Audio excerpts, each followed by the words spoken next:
আজকের recipe tilapia মাছের দো পেঁয়াজা। যারা মাছ প্রিয় আছেন তাদের এই আইটেমটা অনেক পছন্দ হবে আশা করি।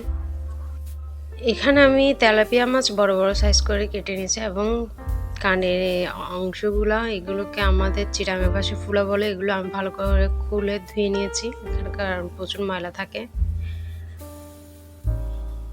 এখানে সামান্য পরিমাণ মরিচের গুঁড়া, লবণ আর হলুদের গুঁড়া দিয়ে আমি এগুলো ভালো করে মিশিয়ে নিচ্ছি।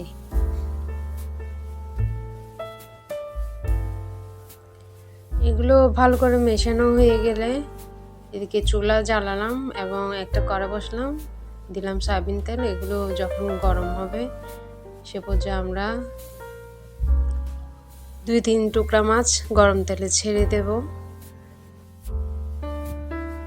এক পাশ লাল হয়ে আসলে আমরা উল্টে দেব মাছ এবং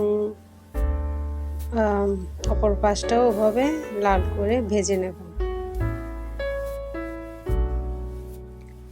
দুপাশ যখন লাল হয়ে যাবে তখন আমরা মাছগুলো নিয়ে নেব। এভাবে করে আমরা সবগুলো মাছ ভেজে নেব। আপনারাও এই হাঁড়িতেই রান্না করতে পারেন। আমি আরেকটা হাঁড়ি নিলাম এবং এতে অল্প পরিমাণ সয়াবিন তেল দিলাম। এগুলো গরম হলে আমি কুচি করে রেখেছি পেঁয়াজ কুচি, এগুলো দিয়ে দিলাম অল্প পরিমাণ এবং এগুলো ভালো করে আমরা ভেজে নেব। ভেজে নেওয়া বলতে পেঁয়াজগুলো যখন নরম হয়ে যাবে ওই পর্যায়ে রসুন বাটা 1 টেবিল চামচ পরিমাণ এবং আদা বাটা 1 চামচ পরিমাণ আমি এখানে দিয়ে দিলাম এবং এগুলো ভালো করে মিশিয়ে নিচ্ছি। রসুনের যেন কাঁচা গন্ধটা চলে যায় সেজন্য দিলাম। হলুদ গুঁড়া 1/2 টেবিল চামচ পরিমাণ দিলাম এবং অল্প পরিমাণ জল দিলাম যাতে মশলা পুড়ে না যায়। দেন মরিচের গুঁড়া দিলাম আমি এখানে 1.5 টেবিল চামচ পরিমাণ। জিরার গুঁড়া দিলাম আমি 1/2 টেবিল চামচ পরিমাণ। ধনিয়ার গুঁড়া 1 টেবিল চামচ পরিমাণ। লবণ স্বাদ মতো। এখন এগুলো দিয়ে আমরা ভালো করে খুন্তির সাহায্যে বা চামচের সাহায্যে এগুলো ভালো করে মিশিয়ে কষাতে থাকবো। কষাতে কষাতে যখন দেখা যাবে যে তেল উপরে ভেসে উঠেছে, মশলা থেকে তেল উপরে ভেসে উঠেছে দেখা যাচ্ছে, দেখুন। এ পর্যায়ে আমরা জল দিয়ে দেব।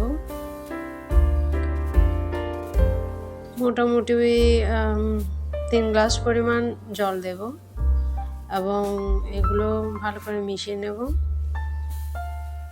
জল যখন ফুটতে শুরু করবে ও পর্যায়ে আমরা মাছগুলো দিয়ে দেব।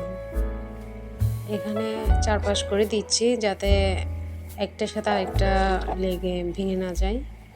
দেন আমি এখানে টমেটো ধুয়ে এভাবে কেটে নিয়েছি, এগুলো দিয়ে দিলাম কাঁচামরিচ ফালি করে কেটে, এভাবে আপনারা আপনাদের ইচ্ছা অনুযায়ী কাটতে পারেন। দেন আমি ঢাকনা দিয়ে দিলাম, সিদ্ধ হতে থাক। দিলাম 5-6 মিনিট পর এখানে আমার টমেটো এখনো অর্ধেকটা পরিমাণ সিদ্ধ। এ পর্যায়ে আমি এখানে পেঁয়াজ এভাবে কেটে নিয়েছি। এখানে পেঁয়াজগুলো বিশেষ করে আমি 4 টুকরো করে ওগুলো খুলে নিয়েছি, এগুলো দিয়ে দিলাম এবং এখানে গ্রেভির সাথে একটু করে মিশিয়ে দিচ্ছি। এখানে এগুলো মিশিয়ে দেন আমরা ঢাকনা দিয়ে দেব। পেঁয়াজ যখন 4 ভাগের 3 ভাগ সিদ্ধ হয়ে যাবে এ পর্যায়ে আমরা ধনেপাতা কুচি দিয়ে দিব।